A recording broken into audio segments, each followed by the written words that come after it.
दोस्तों, Nayar valley man eater के पिछले पार्ट में आपने देखा था कि किस तरह से एक लेपर्ड पुष्पा नाम की एक महिला जो अपने 3 बच्चों के साथ रहती थी, जिसका कि हस्बैंड प्लेन्स में कमाने गया था लेकिन कभी लौट के नहीं आया था। वो जब पेड़ पर चढ़ के पेड़ के पत्ते काट रही थी और उसका छोटा सा बच्चा सूरज जो कि पत्ते इकट्ठे कर रहा था और उसके बंडल बना रहा था, उसको लेपर्ड उठा के ले गया था। पुष्पा ने बहादुरी दिखाते हुए लेपर्ड से अपना बच्चा तो छुड़ा लिया था लेकिन उसे मरने से नहीं बचा पाई थी। दूसरा, एक गांव की बुजुर्ग महिला लाती देवी जो कि गांव के पास के ही खेत में अपने परिवार के लिए सब्जी लाने गई थी, उनको भी लेपर्ड उठा के ले गया था और उनकी आधी खाई हुई बॉडी झाड़ियों में मिली थी। फॉरेस्ट वालों ने लखपत सिंह रावत जी को बुलाया था। अब उसके आगे की घटना सुनते हैं। बंगा गांव, जिसको कई लोगों ने कमेंट में लिखा है बांगा, लेकिन बुक में बंगा ही लिखा हुआ है, BUNGA। तो बंगा गांव 400 मीटर की ऊंचाई पर था नयार रिवर से, सतपुली से 5 किलोमीटर की दूरी पर, और उसके आसपास के जितने स्लोप्स थे उसमें लैंटाना की झाड़ियां थी। और लखपत सिंह जी को बताया गया कि इन झाड़ियों में ही छिपा होता है मैन ईटर। यहाँ पर लखपत जी की मुलाकात हुई राकेश वर्तल से भी, जो कि एक दूसरे शिकारी थे। ओपन जीप में सर्च लाइट लेके लखपत सिंह जी ढूंढते रहे मैन ईटर लेपर्ड को। ये जो सर्च लाइट्स होती हैं ये करीब 1 किलोमीटर दूर तक दिख सकती हैं। हंटर्स के द्वारा इनका इस्तेमाल होता है क्योंकि झाड़ियों के बीच में अगर कहीं पर लेपर्ड छिपा है तो उसकी आंखें चमक जाएंगी और शिकारियों को लेपर्ड की एग्जैक्ट पोजीशन मालूम चल जाएगी। राकेश वर्तल जी ने लखपत जी को बताया कि मैन ईटर इस इलाके को छोड़ के जा चुका है। उसके बाद ये लोग आडवाणी फॉरेस्ट बंगलो में आ गए और वहां से राकेश वर्तल जी पौड़ी चले गए, जो कि था 35 किलोमीटर दूर। अब लखपत जी अकेले ही मैन ईटर को ढूंढ रहे थे और उन्हें पूरा विश्वास था कि मैन ईटर ने इलाके को छोड़ा नहीं है, वो आस पास ही कहीं है। 29 मई को लखपत जी को साफ साफ चमकती हुई आंखें नजर आ गई और उन्हें पूरा यकीन था कि वो लेपर्ड ही है, उनसे 100 मीटर की दूरी पर है। और वो जो कच्ची सड़क जिस पर लखपत जी थे उसके नज़दीक ही था, 100 मीटर की दूरी पर। अब 100 मीटर की दूरी लखपत जी की टेलीस्कोप वाली .315 राइफल के लिए कुछ भी नहीं थी, क्योंकि उनकी राइफल तो 400 मीटर तक मार सकती है। इमीडिएटली लखपत जी ने ड्राइवर पुष्कर सिंह से बोला, गाड़ी रोको। जब गाड़ी रोकी और अपने टेलीस्कोप से उन्होंने ध्यान से देखा तो एक फीमेल लेपर्ड थी जो कि अपना शिकार खा रही थी, क्योंकि उसने मारा था एक बार्किंग डियर। लखपत जी समझ गए कि ये वो मैन ईटर नहीं है, तो उन्होंने ड्राइवर से कहा, गाड़ी बढ़ाओ। अगले दिन लखपत जी पगमार्क ढूंढने गए। उन्हें कई पुराने पगमार्क मिले, लेकिन वो सारे पगमार्क थे फीमेल लेपर्ड के, और शायद उसी फीमेल लेपर्ड के जिसको खाना खाते हुए इन्होंने कल रात को देखा था। लखपत सिंह जी ने देखा था कि गांव वाले अपने पशुओं को घर के बाहर खुले में बाड़े में बांधते हैं। उन्होंने सोचा कि अगर ये टेरिटरी मैन ईटर की है तो पक्का वो किसी न किसी पशु पर अटैक करेगा। तो लखपत जी ने रात गुजारी एक स्कूल की छत पर, जहां से उन्हें पूरा गांव और गांव की सड़कें नजर आ रही थी। लेकिन रात को कुछ नहीं हुआ। सुबह उठ के लखपत जी आडवाणी फॉरेस्ट बंगलो में आ गए। अगले दिन सुबह बंगा गांव के पास एक कैनाल सिस्टम है जिससे पानी की सप्लाई होती है। उसके किनारे लखपत जी ढूंढने गए उस मैन ईटर को। ये कैनाल कुछ ऐसी है कि अगर ध्यान से ना चला जाए तो सीधे 200 फीट की गहराई पर इंसान गिर सकता है। यहाँ पर ढूंढने पर उनको मैन ईटर के पगमार्क मिल गए। ये एक बहुत बड़ा मैन ईटर था और लखपत जी ने जब पगमार्क का अंदाज़ा लगाया तो 2 से 3 दिन पुराने पगमार्क थे और लेपर्ड की उम्र होगी करीब 8 से 10 साल। लेपर्ड ने बड़ी ही चतुराई से ये जगह चुनी थी, क्योंकि यहाँ पर एक क्लिफ भी थी, उसके नीचे कहीं से भी नहीं देखा जा सकता था, और यही वजह थी कि इनकी सर्च लाइट में वो लेपर्ड नज़र नहीं आ रहा था। अब लखपत जी को लगा कि उनकी जो गट फील आ रही थी कि लेपर्ड इसी इलाके में है, वो यही था, लेकिन उसे मालूम चल गया था कि उसका शिकार किया जा रहा है। तो वो ऐसी जगह आ गया था कि जहाँ नॉर्मली इंसान नहीं आता है। अब लखपत जी को लगा कि आदमी की स्मेल सूंघकर लेपर्ड इस इलाके को भी छोड़ सकता है। दूसरी बात, चांदनी रात थी। चांदनी रात में सर्च लाइट इतने अच्छे से काम नहीं करती। तो जब तक वापस चांद अमावस्या की तरफ ना बढ़ चले, सर्च लाइट के भरोसे शिकार नहीं किया जा सकता। अब तनाव लखपत जी के ऊपर साफ दिखाई दे रहा था। 2 हफ्तों से वो लेपर्ड को ढूंढ रहे थे। दूसरी बात, उनकी एजुकेशन डिपार्टमेंट की नौकरी की छुट्टियां भी खत्म हो रही थी। उन्हें वापस अपनी नौकरी को ज्वाइन करना था। तो डिविजनल फॉरेस्ट ऑफिसर से अनुमति मांग के लखपत जी गैरसैंण जहां वो रहते हैं वहां आ गए। उन्होंने वादा किया कि दोबारा छुट्टी लेके वो वापस आएंगे इस मैन ईटर को ढूंढने। ये जो इलाका है, बंगा और उसके आसपास का इलाका, यहाँ मई जून में बड़ी ही ज़बरदस्त गर्मी पड़ती है। रिसर्च भी बताती है कि जब 1000 फीट की ऊंचाई पर आप जाते हैं तो अल्ट्रा वायलेट रेज 8 से 10% बढ़ जाती है, उनकी तेजी बढ़ जाती है, क्योंकि एटमॉस्फेयर थिन हो जाता है। इस इलाके की गर्मी उतने टेम्परेचर पे कुछ ज़्यादा ही लगती है। तो इस तरह की गर्मी को अवॉइड करने के लिए इस इलाके के लोग सुबह जल्दी उठ जाते हैं, सुबह 10:30 बजे तक अपना काम करते हैं, फिर घर में आराम करते हैं। जब शाम को सूरज की किरणें हल्की हो जाती हैं, फिर वो अपना काम करते हैं। लोग सारे प्रिकॉशंस फिर से ले रहे थे और बच्चे भी घर में ही रहते थे, क्योंकि उन्हें मालूम था इलाके में घूम रहा है मैन ईटर। अब लोग घरों से निकलते थे, लेकिन अकेले नहीं निकलते थे, दूर नहीं जाते थे।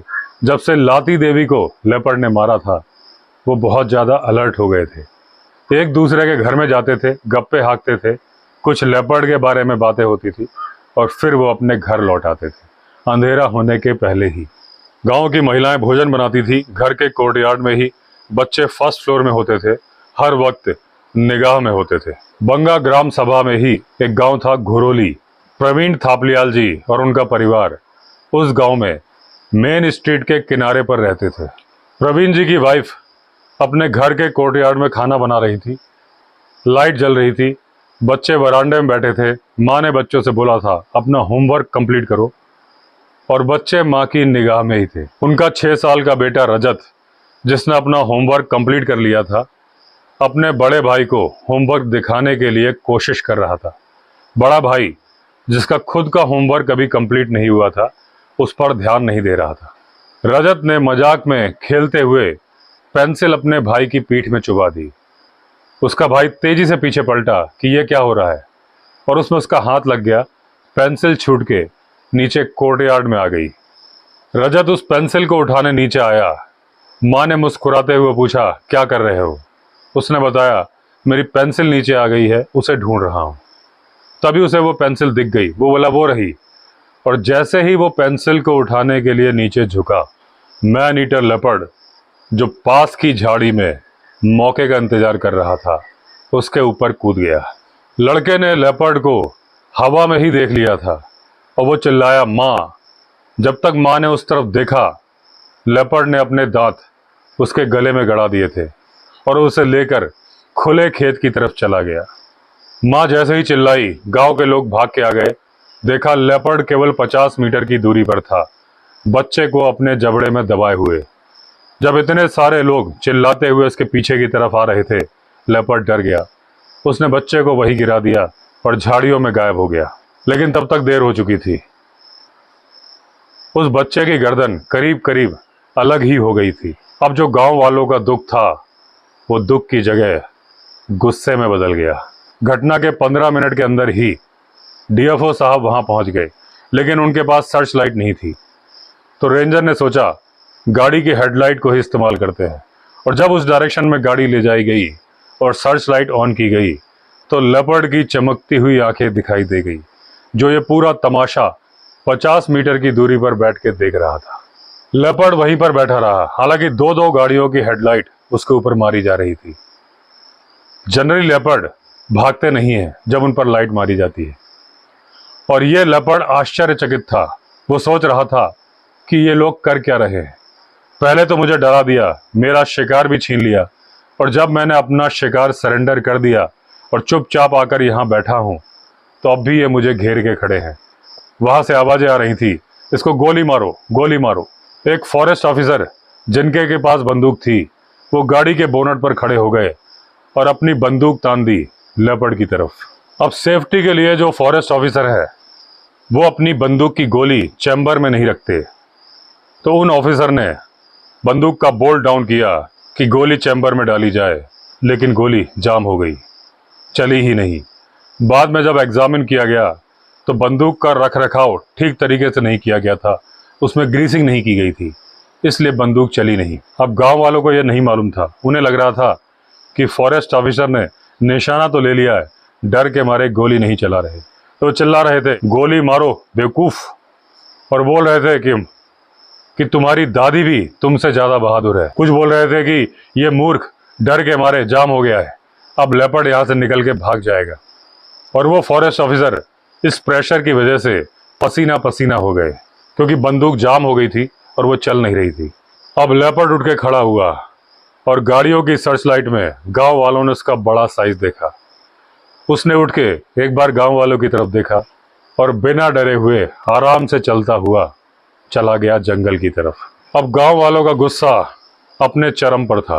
वो कह रहे थे कि इन फॉरेस्ट वालों ने जानबूझ के गोली नहीं मारी, इनका कोई पर्पस है, इनके लिए इंसान के जान की कीमत नहीं है, इनके लिए जानवर ही सब कुछ है। अब देखना, इस फॉरेस्ट ऑफिसर का प्रमोशन कर दिया जाएगा। एक कोई दूसरा बोलता है, इसको मेडल भी मिलेगा। गांव वाले बोले, लेपर्ड सामने था, निशाने पर था, फिर भी उसे गोली नहीं मारी। दूसरे फॉरेस्ट ऑफिसर्स ने मामला समझाने की कोशिश की कि बंदूक जाम हो गई थी, लेकिन कोई सुनने को तैयार नहीं था। और फॉरेस्ट ऑफिसर्स भी जानते थे कि गांव वालों का गुस्सा जायज है। अगले दिन 9 जून को पूरी पट्टी यानी कई गांवों का ग्रुप वहां पर जमा हो गया। उन्होंने रोड ब्लॉक कर दी इस बात के अगेंस्ट कि फॉरेस्ट वालों के सामने लेपर्ड था, लेकिन उन्होंने गोली नहीं मारी। ट्रैफिक जाम हो गया, बहुत सारी बसें और ट्रक जाम में फंसे रहे। जिले के डीएम और डीएफओ आ गए। उन्होंने गांव वालों से कहा कि चक्का जाम बंद कर दो, लेकिन एक ही जवाब आया, नहीं करेंगे। जब गांव वालों से पूछा गया कि वो चाहते क्या है, तो उन्होंने कहा जब तक कुछ लोकल गांव वालों को हंटिंग परमिट नहीं दिए जाएंगे, वो लोग चक्का जाम बंद नहीं करेंगे। तो मौके की नजाकत को देखते हुए डीएफओ ने कुछ गांव वालों को परमिट जारी कर दिए जिनके पास बंदूकें थी। अब डीएफओ ने मजबूरी में परमिट तो दे दिया था, लेकिन वो बहुत चिंतित थे, क्योंकि उन्हें मालूम था कि अनुभवहीन लोगों के हाथ में बंदूकें हैं, वो कहीं भी किसी भी जानवर को गोली मार देंगे। जरूरी नहीं कि उनको मैन ईटर ही दिखे, जो भी लेपर्ड दिखेगा उसको वो गोली मार देंगे। और कोई भरोसा नहीं, रात के अंधेरे में एक दूसरे को ही गोली मार दे। वही हुआ जिसका डर था। गांव के एक युवक ने गांव के कुत्ते को लिया, एक पिंजरे में रख के लेपर्ड के आने का इंतजार करने लगा, जैसा कि उसने पहले फॉरेस्ट ऑफिसर्स को करते देखा था। गांव के दूसरे युवकों ने मोटरसाइकिल पर जाना ही उचित समझा, जैसा कि लखपत सिंह रावत जी करते थे। लखपत जी के पास होती थी हैवी सर्च लाइट, इनके पास थी 3 सेल वाली टॉर्च। इन्होंने सोचा क्या जरूरत है सर्च लाइट की। उस टॉर्च को मारते हुए ये बाइक पर घूम रहे थे, तभी इन्हें झाड़ियों में से 2 चमकती हुई आंखें दिखी। अब जैसे ही इन्होंने गोली मारी उन चमकती हुई आंखों पर, वो व्यक्ति जो पेड़ पर बैठा था, जिसने कुत्ता बांध दिया था, गालियां बकते हुए नीचे उतर आया, क्योंकि उसने जो कुत्ता बांधा था उसको दूसरे ने गोली मार दी थी। इन दोनों के झगड़े में उस कुत्ते को अपने इस दुख भरी जिंदगी से मुक्ति मिल गई थी। गांव वालों को लगा बंदूक की गोली चली है, लगता है मैन ईटर मर गया। सारे उल्लास के साथ आए और देखा गांव के आवारा कुत्ते को इन लोगों ने गोली मार दी है। सारा उल्लास खत्म हो गया, वापस अपने अपने घर चले गए। ये सारी घटनाएं डीएफओ को बताई गई, लेकिन उन्होंने राहत की सांस ली, क्योंकि 10 जून को लखपत सिंह रावत जी अपनी टीम के साथ आ गए थे। अब आडवाणी फॉरेस्ट बंगलो काफी दूरी पर था, इनकन्वीनियंट था लखपत सिंह जी के लिए। तो उन्होंने रिक्वेस्ट की कि बिलखेत गांव का स्कूल में एक कमरा उनको दे दिया जाए। वैसे भी गर्मी की छुट्टियों में इंस्टीट्यूट बंद था, उन्हें कमरा दे दिया गया। अब जब गांव वाले उनसे मिलने आए और लखपत जी ने पूछा कि आपने 2 दिन पहले ही लेपर्ड देखा है, वो कितना बड़ा है। सबके अलग अलग आंसर थे, लेकिन एक बात कॉमन थी कि लेपर्ड का साइज बहुत बड़ा है। कई लोग बोल रहे थे कि वो टाइगर से भी ज्यादा बड़ा है, कई बोल रहे थे कि उसके पंजे प्लेट के आकार के हैं और वो 30 फीट तक की ऊंचाई तक कूद सकता है। अब लखपत जी ने ऐसा पेड़ ढूंढने की कोशिश शुरू की जहां पर अच्छे से मचान बनाया जा सके। एक आम का पेड़ उनको समझ में आया, जिसकी डालें इतनी मोटी थीं कि वो 2 लोगों का वेट संभाल सकती थी। दोस्तों यहाँ पर मुझे एक कहानी याद आ रही है जो कि दिलराज की है, वो मैं अलग से सुनाऊंगा। एक मिस्टर जॉन थे जिन्होंने नेपाल में दिलराज को बुलाया था। वो पेड़ के ऊपर चढ़े थे, मचान ही टूट गया था, वो नीचे आ गए थे, बेहोश हो गए थे। बाद में उनको होश में लाया गया था। फिर वो पेड़ पे चढ़े और उन्होंने टाइगर मारा था। अब मचान बना दिया गया, वहीं पर एक बकरा बांध दिया गया। अपने साथ एक शॉटगन, एक राइफल और सर्च लाइट लेके लखपत सिंह रावत जी और उनके असिस्टेंट वीरेंद्र 6 बजे तक मचान पर चढ़ गए। लखपत सिंह जी उम्मीद कर रहे थे कि दिन भर की प्रोसीडिंग्स जब मचान बनाया जा रहा था, कहीं लेपर्ड ने ना देख ली हो और कहीं उस लेपर्ड ने लखपत जी और वीरेंद्र को पेड़ पर चढ़ते ना देख लिया हो, क्योंकि लेपर्ड बहुत ही अच्छा क्लाइंबर होता है और जब उसे मालूम चल जाएगा कि नीचे बकरा है, ऊपर 2 आदमी, तो कोई भरोसा नहीं वो बकरे को छोड़ के आदमी को ही शिकार बनाने चल दे। और अगर लेपर्ड ने उनको चढ़ते हुए नहीं देखा होगा तो उसको मालूम नहीं चलेगा कि इस पेड़ पर मचान है और उस पर आदमी बैठे हैं, क्योंकि मचान को इस तरह से छिपा के बनाया गया था। लेकिन वहां पर ऐसी व्यवस्था थी कि लखपत सिंह जी उस बकरी को आराम से देख सकते थे। साथ ही वो देख सकते थे रजत का घर, जो कि वहां से 100 मीटर की दूरी पर था। जिस तरफ रजत का घर था वहां पर खेत थे, दूसरी तरफ लेंटाना की झाड़ियां थी और लखपत सिंह जी को पूरा यकीन था कि लेपर्ड आएगा तो इन लेंटाना की झाड़ियों की तरफ से ही आएगा। वो पूरी तरह से अलर्ट होके बैठे थे। जरा सी आहट हो जाती थी और लखपत जी सतर्क हो जाते थे। एक तरफ से जंगल बबलर की कॉल आने लगी। लखपत सिंह जी को लग रहा था कि पक्का इसने लेपर्ड देख लिया है, इसीलिए इतना डर के चिल्ला रहा है। तभी लेंटाना की झाड़ियों में कुछ सरसराहट होने लगी। जब देखा तो पाया वहां एक सांप था जिससे जंगल बबलर डर रहा था। सांप निकला, लेकिन निकल के डायरेक्शन चेंज करके दूसरी तरफ चला गया। अब गांव के लोग जल्दी जल्दी अपने घरों के अंदर बंद हो रहे थे। चांदनी रात में बकरी साफ साफ नजर आ रही थी। कभी बकरी मिमियाती थी, कभी अपना चारा खाने लगती थी, कभी वो निगाह उठा के झाड़ियों की तरफ देखने लगती थी। जैसे ही वो झाड़ियों की तरफ देखती थी, लखपत जी बंदूक की बट पर अपना हाथ रख लेते थे, लेकिन फिर वो चारा खाने लगती थी। अब की बार वो दूसरे डायरेक्शन में देखने लगती थी और जहां वो देखे शिकारी का ध्यान उसी तरफ जाता है कि हो ना हो टाइगर या लेपर्ड वहीं से आएगा। रात के 2 बज गए थे। अब इनको लगा अब इस तरह से बैठने का कोई फायदा नहीं। उन्होंने बकरी खोली, स्कूल की तरफ बढ़ चले, बकरी को बांध दिया उसके बाड़े में और सोने के लिए चले गए स्कूल में। अब लखपत जी को लग रहा था कि लेपर्ड ने अपना इलाका बदल दिया है और अगर उसने इलाका बदल दिया है तो उसे ढूंढना बहुत मुश्किल हो जाएगा। बिल खेत की गर्मी भी लखपत जी को बहुत परेशान कर रही थी। गर्मी इतनी थी कि वो दिन में पगमार्क ढूंढने भी नहीं जा पाते थे, शाम को ही जा पाते थे। 13 जून को वो जीप जो उन्हें उपलब्ध कराई गई थी गश्त लगाने के लिए, उसे वापस बुला लिया गया। अब उनके पास जीप भी नहीं थी, उन्हें पैदल ही जाना होता था।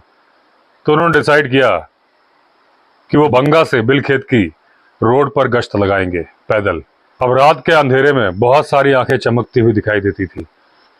एक बार करीब 15-16 आंखें उन्हें चमकती दिखाई दी। जब ध्यान से देखा तो मालूम चला वो खरगोश थे। थोड़ा और आगे जाने पर काकड़ की चमकती हुई आंखें दिखी। तो लखपत जी ने सोचा कि जब इतनी सारी वाइल्ड लाइफ यहाँ पर मौजूद है तो क्या वजह है कि ये लेपर्ड मैन ईटर बन गया है। जरूर ये बीमार है। पग मार्क्स की स्टडी करके उन्हें यह तो मालूम चल गया था कि ये मेल है और बहुत बड़ा है। उसके अंदर क्या कमी है ये नहीं मालूम चला था। अब एक दिन रात को 11 बजे तक गश्त लगाने के बाद जब लखपत जी और उनके साथी वीरेंद्र बुरी तरह से थक गए थे तो स्कूल वापस आ गए और फौरन ही सो गए। उन्होंने गांव के लोगों को बोला था कि जब भी मैन ईटर कहीं लोकेट हो तो उन्हें तत्काल इसकी सूचना दी जाए, लेकिन कोई सूचना नहीं आ रही थी क्योंकि किसी को वो नजर ही नहीं आ रहा था। अब एक दिन लखपत जी ने टैक्सी बुलाई और उस टैक्सी में गश्त लगाई। वो जो नहर थी, वो नहर एक स्कूल के पास से निकलती थी और उसकी दूसरी तरफ एक नेपाली ने घर बनाया हुआ था। नेपाली का घर आइसोलेटेड एरिया में था, बच्चे बाहर खेल रहे थे। लखपत जी ने कहा, बच्चों का ख्याल रखो क्योंकि इतने सुनसान इलाके में लेपर्ड रात का इंतजार नहीं करेगा, दिन में भी वारदात कर देगा। लखपत जी ने 1-2 जगह और ढूंढी कैनाल के पास जहां पर जानवर छिप सकता था। काफी ढूंढने के बाद जब वो वहां पहुंचे और आराम कर रहे थे अपनी सर्च लाइट ऑन की। जब जब आंखें चमकती थीं, वो किसी दूसरे जानवर की निकलती थी। अब इन लोगों ने सर्च लाइट बंद कर दी और आराम करने लगे। रात के 11 बजे थे। तभी पास की झाड़ियों से एक काकड़ यानी बार्किंग डियर की कॉल आई। इतनी रात को कॉल, लखपत जी समझ गए पक्का उसने लेपर्ड देख लिया है। तभी थोड़ी दूर से एक दूसरे काकड़ की कॉल आई। अब जब दूसरे काकड़ की कॉल आई तो ये समझ गए कि लेपर्ड नहर के किनारे किनारे ही दूर जा रहा है, वो नहर को क्रॉस नहीं कर पा रहा है। अब वो इतनी दूर जा चुका है कि इनकी फायरिंग रेंज से बाहर था। तो इन्होंने सोचा कि आज की रात कुछ नहीं होने वाला, और रात के 2 बजे ये स्कूल वापस आ गए और सो गए। अब रात को देर से सोए थे, सुबह देर से उठे। तभी एक गांव का व्यक्ति भागता हुआ आया कि बंगा गांव के किनारे उस लेपर्ड को देखा गया है। किसी आदमी की मोटरसाइकिल लेके ये तीनों उस तरफ बढ़ चले। जब वहां पर ये पहुंचे तो बहुत सारी भीड़ जमा थी। इन्होंने सबसे कहा कि 50 मीटर के दायरे से पीछे हट जाओ, और जब अपने टेलीस्कोपिक लेंस से देखना शुरू किया तो उसमें इनको बार्किंग डियर यानी काकड़ नजर आया। तो उन्हें डाउट हुआ कि अगर लेपर्ड यहाँ होता तो काकड़ नहीं होता। तभी एक रिटायर्ड फौजी ने बताया कि उसने ऊपर के खेत की तरफ कुछ मूवमेंट देखी है। उस फौजी के पास भी 12 बोर की बंदूक थी। काफी ढूंढने के बाद भी वहां लेपर्ड नहीं मिला। अब ये समझ गए कि वो प्राइमरी स्कूल की तरफ जाएगा और उसके बाद जाएगा घने जंगल में। तभी उनके असिस्टेंट वीरेंद्र ने हल्का सा इशारा किया कि लेपर्ड आपके पीछे है। इन्होंने मुड़ के देखा तो उसकी पूंछ, जो कि झाड़ियों में घुस रही थी, करीब 150 मीटर की दूरी पर नजर आ गई। उस झाड़ी की पोजीशन देख के लखपत जी समझ गए थे कि अब ये लेपर्ड भाग नहीं पाएगा। जहां से भी निकलेगा ओपन ग्राउंड में आएगा और इनकी निगाह में होगा। अब फौजी ने भी देख लिया था। वो अपनी बंदूक लेके आगे आगे दौड़ने लगा। रावत जी चिल्लाए कि रुक जाओ, तुम्हारी बंदूक में उतनी रेंज नहीं है और तुम मेरी बंदूक के आगे आ रहे हो। तो फौजी फिर पीछे हो गया। अब रावत जी ने वीरेंद्र से कहा कि जमीन पर बैठ जाओ। खुद घुटनों में बैठ गए। अपनी राइफल की बैरल वीरेंद्र के कंधे पर रख दी ताकि निशाना एक्यूरेट आए। तभी लेपर्ड बाहर निकला। लखपत जी ने ट्रिगर दबा दिया। गोली सीधे उसे लगी। वो हवा में उछला और नीचे को गिरने लगा और स्कूल की तरफ जा रहा था। लेपर्ड हवा में था, तभी रावत जी ने दूसरा शॉट मार दिया। लेपर्ड नीचे गिर गया। दूसरे लोगों ने भी बंदूकें चलाई, लेकिन उनकी बंदूक में उतनी रेंज नहीं थी कि वहां निशाना मार पाती। अब गांव में चारों तरफ खुशी का माहौल दौड़ गया। लोग उत्सव मनाने लगे। अब उस लेपर्ड को गांव में देखने के लिए रखा गया। एक पोल में बांध दिया गया। गांव की सड़कों पर परेड कराई गई। हजारों लोग दूर दूर के गांव से उसे देखने के लिए आए। और जब फॉरेस्ट वालों ने उसको नापा, अभी तक की हिस्ट्री में इतना बड़ा मैन ईटर लेपर्ड कभी नहीं देखा गया था। 10 साल की एज वाला लेपर्ड था, और वो मैन ईटर इसलिए बना था कि उसके ज्यादातर दांत या तो उनका कलर फेडेड था या वो टूट गए थे, यानी कि दांत खराब हो गए थे। और गांव वालों ने जो कहा था कि करीब करीब वो टाइगर के बराबर है, गलत नहीं कहा था। लेपर्ड की लंबाई थी 8 फीट, ऊंचाई थी 3 फीट, जो कि करीब करीब टाइगर के ही बराबर था। तो दोस्तों, इस तरह से खात्मा हुआ नयार वैली मैन ईटर का। तो दोस्तों, अगर आपने चैनल सब्सक्राइब नहीं किया है तो चैनल सब्सक्राइब कर दीजिए। चलिए फिर मिलते हैं अगले वीडियो में। तब तक के लिए all the best. Vande Mataram.